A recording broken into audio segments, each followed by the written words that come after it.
Alright, Shalom. Before I begin, I'd like to give all praises, honor, and glory to Yahweh, Bahashem, Yahushai, Bahashem, Ruach Kodash. I'd like to say double honors to my teachers, the head apostles, and the elders of Great Millstone that rule well and that teach well, and also Shalom and salutations to you fellow brethren and you fellow laborers that are laboring in this work as well. So I'm back once again through the spirit and power of Yahweh, Bahashem, Yahushai with another quick lesson, man. And the lesson I'm going to be getting into today, is going to be basically concerning what's acceptable, before Yahweh Ba'ashim Yahushai. How you basically how you can become or be in the good graces of Yahweh Ba'ashim Yahushai, man. Because you can't just approach the throne of Yahweh Ba'ashim Yahushai just like that, man. But there's certain things that, or there's a particular way that you must approach the throne of Yahweh Ba'ashim Yahushai. You see? And one of those many ways is what? Is humbleness of mind, man. You see, which is an attribute that the elect possess, man. You see? And that's acceptable before Yahweh Ba'ashim Yahushai. As well as being renewed. You see, that's another way to approach Yahweh Ba'ashim Yahushai, or to be in the good graces, to find favor, from Yahweh Ba'ashim Yahushai. Like shedding off that old man. You see? But through the spirit and power of Yahweh Ba'ashim Yahushai, what I'm going to get into is the humbleness of mind, man. You see, because we have many examples of our forefathers that had humbleness of mind, and they found favor before Yahweh Ba'ashim Yahushai. You see, matter of fact, before I keep going, let me begin here in the book of Romans, chapter 15, and beginning at verse 4, and it reads, "For whatsoever things were written aforetime were written for our learning, that we through patience and comfort of the scriptures might have hope," man. So the accounts that were written of old in the scriptures, man, those were basically for our learning, for this time, for us to consider. You see, and to it's really to give us comfort, to continue having hope in Yahweh Ba'ashim Yahushai, because he took care of his men, our forefathers. You see, so those different examples were written for now, man, for our learning, for us to consider. You see, and one of the many examples will be what? Our forefather King David, man. You see, Yahweh, he found favor. He was called a friend of Yahweh Ba'ashim Yahushai, man. He was called the friend of Yahweh, the highest. And one thing that King David possessed was humbleness of mind, man. You see, he was humble. So let me jump here to the book of Psalms, chapter 18 and verse 21. And it's not just being humble, there's a balance to it, man. You see, you can't be humble all the time outwardly, but you have to balance it out. Meaning there's times where you have to get rough, but then there's times, you don't got to do too much. So this is Psalms 18, but the overall, spirit that you should be in is humbleness of mind. This is Psalms 18 and verse 21, and it reads, "For I have kept thy ways, O Yahweh Ba'ashim Yahushai, and have not wickedly departed from my power. For all his judgments were before me, and I did not put away his statutes from me. I was also upright before him, and I have kept myself from mine iniquity," man. So King David was upright before Yahweh Ba'ashim Yahushai in the eyes of the Lord, man. You see, and not in the eyes of men. You see, so if King David found favor, having this mindset, and we know that this was written aforetime, man, we can apply that. You see, we can apply that because Yahweh Ba'ashim Yahushai knows that you're not wicked if you're sincere, man. If you have a sincere, matter of fact, let me grab that. This is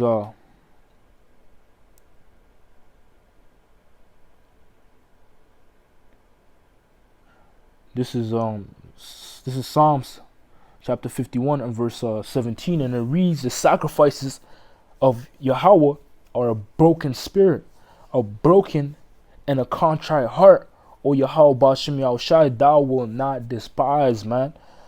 So in other words, you can also, use humble.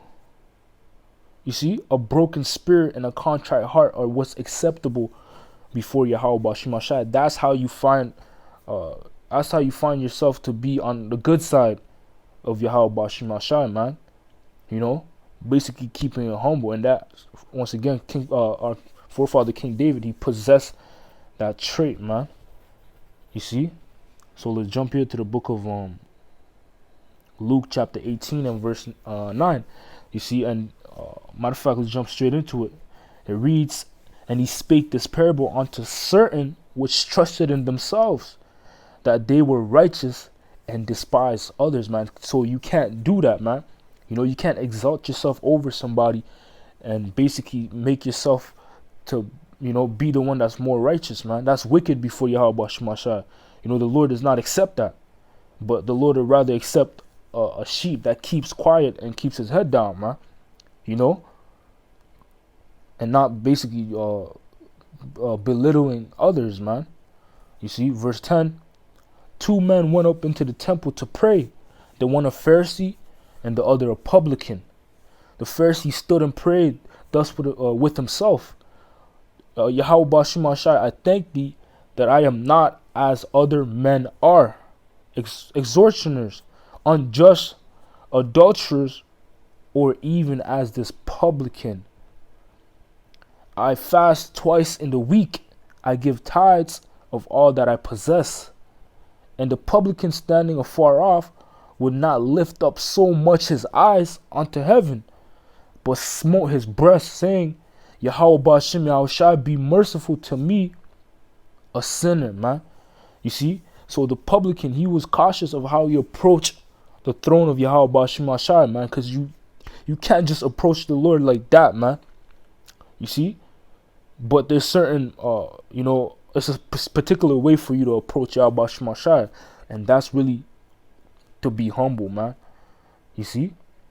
So reading this again, "And the publican standing afar off would not lift up so much as his eyes unto heaven, but smote upon his breast, saying, Yahweh Ba'ashem Yahushai, be merciful to me, a sinner," man. You see? And it goes on to say, "I tell you, this man went down to his house justified rather than the other.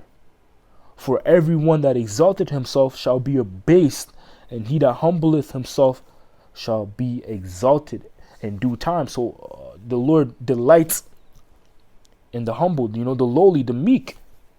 He mentioned that the meek are gonna inherit the earth, because that trait or attribute is a quality of the elect, man, an elect member. Matter of fact, let me prove that real quick. This is Colossians chapter 3 and verse 12, and it reads, "Put on therefore as the elect of Yahweh Ba'ashem Yahushai, holy and beloved, bowels of mercy, kindness, humbleness of mind, meekness, and long suffering." You see, so a quality of the elect is what? Humbleness of mind. Your inward man. You see? Matter of fact, let me grab this in the book of I believe that's just the book of 1 Samuel 16 and verse 7, and it reads, "But Yahweh Ba'ashem Yahushai said unto Samuel, Look not on his countenance or on the height of his stature, because I have refused him. For the Lord seeth not as man seeth, for man looketh on the outward appearance, but the Lord looketh on the heart." So the Lord is not considering the outward appearance, or how basically clean or fresh or whatever how you seem to appear on the outward appearance, outwardly to men. But he's looking at the heart, which is your spirit. You see? So with that, I hope this lesson was edifying, through the spirit and power of Yahweh Ba'ashem Yahushai. I'm going to close off by giving all praises, honor, and glory to Yahweh Ba'ashem Yahushai Ba'ashem Rachak Quadash. Once again, double honors to my teachers, the head apostles, and elders of great millstone that rule well and that teach well, and also shalom and salutations to the fellow brethren and fellow laborers laboring in this work as well. Until next time, shalom.